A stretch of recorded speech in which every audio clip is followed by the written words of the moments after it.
पिछली सरकार जो यहाँ पर नगर की सरकार थी वो कांग्रेस की सरकार थी और सिवाय भ्रष्टाचार के कोई काम नहीं होता था। वार्ड 45 की जो समस्या है वो तो एक पहले सीवरेज का है, नाली का है, सफाई का है। पब्लिक का आक्रोश के प्रति बहुत ज्यादा है। पार्षद अगर भाजपा के आती है तो ये डबल इंजन की सरकार हो जाएगी। पीने का पानी नहीं मिल रहा है। यदि किसी के यहाँ बोर ना हो तो आदमी तड़प जाएगा। महापौर के यहाँ के आदमी हमसे पूछने आते पानी मिला क्या आपके पीछे में एक अगर खोद के देखा जाएगा तो सीवरेज की 2-3 लाइनें मिलेंगी। सिर्फ वो कुछ लोगों के लिए डाली गई जिनके घरों की लाइन उसमें जोड़ी गई है। देखिए, मैं अपनी में नहीं करनी में विश्वास रखता हूँ, तो मैं काम करके दिखाऊंगा।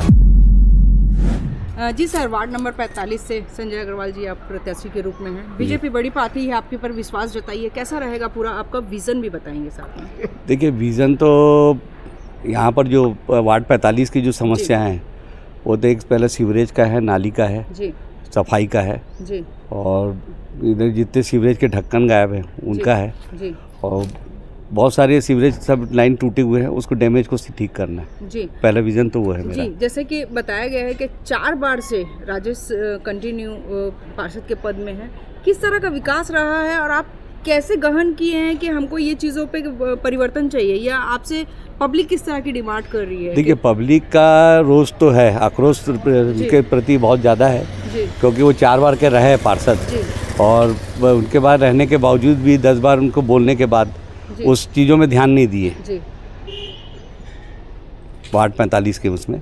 और चूँकि वो रहते वार्ड 46 में। अच्छा, ये भी बात है। हाँ। मूल रहवासी वार्ड 45 के नहीं है। हाँ, मैं जी मूल यहाँ पर हम रहते हुए 40 साल हो गए जी।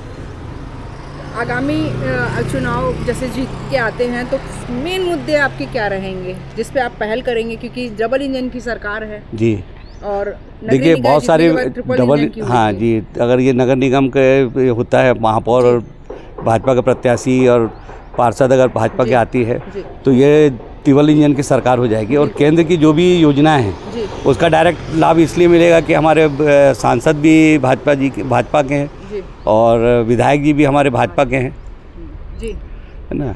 तो उनसे अपन जो भी उनका विकास काम का फंड है उसको अपन इजी ले सकते हैं। यहाँ सफाई व्यवस्था नहीं दिख रही है, जबकि बहुत पॉश एरिया कहलाता है, यह वीआईपी एरिया कहलाता है। नहीं, वीआईपी एरिया कहलाता है जी, मगर क्या है कि पार्षद जो चूँकि बाहर का है उसके कारण उतना इधर और कांग्रेस की सरकार सुविधाएं तो जनता यही मांगती कि जी टैक्स पटाती है। हाँ। नहीं, साथ ही सर इनसे भी पूछेंगे। जी सर, क्या कहना चाहेंगे, क्योंकि आप लोग टैक्स पटाते हैं और मूलभूत सुविधाएं कहीं ना कहीं पिछड़ी हुई दिखती है तो गुस्सा तो आएगा।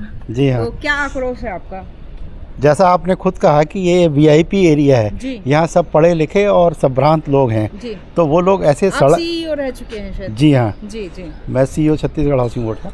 तो ये यहाँ के लोग वैसा सड़क पे उतर के संघर्ष नहीं कर सकते जी, लेकिन हाँ अपनी बात को अच्छे मंच पर रख सकते हैं, अच्छे लोगों के सामने रख सकते हैं जी। पर आवश्यकता इस बात की कि जो सामने सुनने वाले लोग हैं वो भी उस स्तर के हों जी।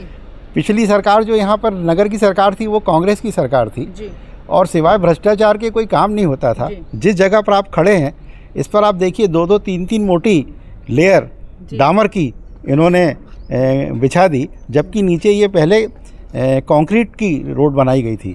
तो कंक्रीट की रोड के ऊपर में डबल ट्रिपल लेयर इसकी डामर की डालने के कोई औचित्य नहीं था, लेकिन इन लोगों का अपना उसमें हित जुड़ा हुआ था उस काम को कराने में, तो उसको इन्होंने करवा दिया। आपके पीछे में अगर खोद के देखा जाएगा तो सीवरेज की 2-3 लाइनें मिलेंगी और वो पूरी एक तरीके से बंद हैं। सिर्फ वो कुछ लोगों के लिए डाली गई जिनके घरों की लाइन उसमें जोड़ी गई है और बाकी लोगों की सीवरेज लाइनें जो वो पूरी डैमेज बंद पड़ी हैं, चोक हो गई हैं, तो वो उसकी गंदगी पूरे टाइम आती है। और जो पुराने ये मैन होल जो सीवरेज के हैं वो पूरे डैमेज हो गए हैं, टूट गए हैं, धसक गए हैं मिट्टी में और उस पर कोई ध्यान नहीं दिया जा रहा। पिछले एक पार्षद यहाँ पर जो थे वो भाजपा ही के थे और उन्होंने अपनी क्षमता के अनुसार कार्य किया, क्योंकि उसके पहले की अगर स्थिति देखते तो यहाँ पर कचड़े के ढेर लगे रहते थे और मवेशी उसके ऊपर बैठे रहते थे, तो वो चीज़ें तो हटी हैं यहाँ से। लेकिन पानी की समस्या बढ़ गई है। यहाँ पे जो वाटर टैंक था, ओवरहेड टैंक, वो टूट के गिर गया और फिर दोबारा टैंक बनाया नहीं गया। इस एरिया में MIGC में और आसपास के जो मकानों में आज भी पानी नहीं आता है, प्रेशर कम है, पानी हाँ मतलब 4 बाल्टी 3 बाल्टी पानी मिलता है हमको, 2 बाल्टी 3 बाल्टी पानी आता है, बंद हो जाता है। इसके वजह से ये धीरज लाल बाकलीवाल का हमारे घर बन रहा है हमारे घर के बगल में एक मकान आड़ उनका मकान बन रहा है, उनके भाई का। वो हमसे पूछने आते हैं आप क्या पानी आया, क्या पानी आया, क्या बताओ। महापौर के यहाँ के आदमी हमसे पूछने आते हैं पानी मिला क्या आपको। हास्य का विषय है। हाँ हाँ हाथ का विषय। और वो खुद चुनाव लड़ना चाहते थे, हमने उनको समझाया भैया आप चुनाव लड़ोगे तो आपको पता नहीं 7 वोट भी मिलेगा कि नहीं। क्यों? तो हर आदमी नाराज है यहाँ पर। अच्छा भाई आप देखो 2500 रुपये हम सब दे रहे हैं ना, सभी लोग दे रहे हैं, लेकिन 2 बाल्टी पानी 3 बाल्टी पानी। अमृत मिशन में तो घोटाले की नहीं अमृत मिशन नहीं, अमृत मिशन भी दिया है, वो भी दिया है, लेकिन पानी नहीं है ना। पानी नहीं है। यहाँ की टंकी हटा दिया उनने, दूसरी टंकी आई नहीं। निर्माण का आपने पहल क्यों नहीं की?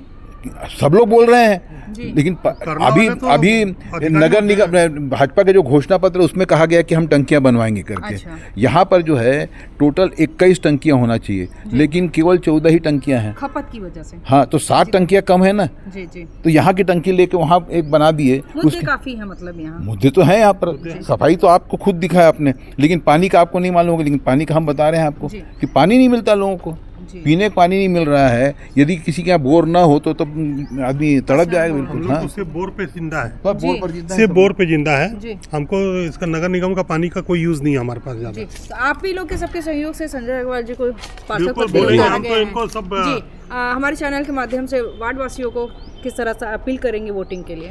देखिए मैं कतनी में नहीं करनी में विश्वास रखता हूँ, है ना। अब के वादे तो बहुत सौ करके जाते हैं, मगर वादे पूरे नहीं होने के बाद जो वार्डवासियों का रिएक्शन है वो तो क्रोध आक्रोश में परिवर्तित हो जाता है। तो मैं काम करके दिखाऊंगा। मैं जैसा कि हमने सुना है कि आपका जो व्यवहार है वो हार्ड एंड फास्ट है, मतलब इधर सोचे और उधर करना जी है। हाँ, इसका सब अटल उद्यान इसका जीता जागता उदाहरण है।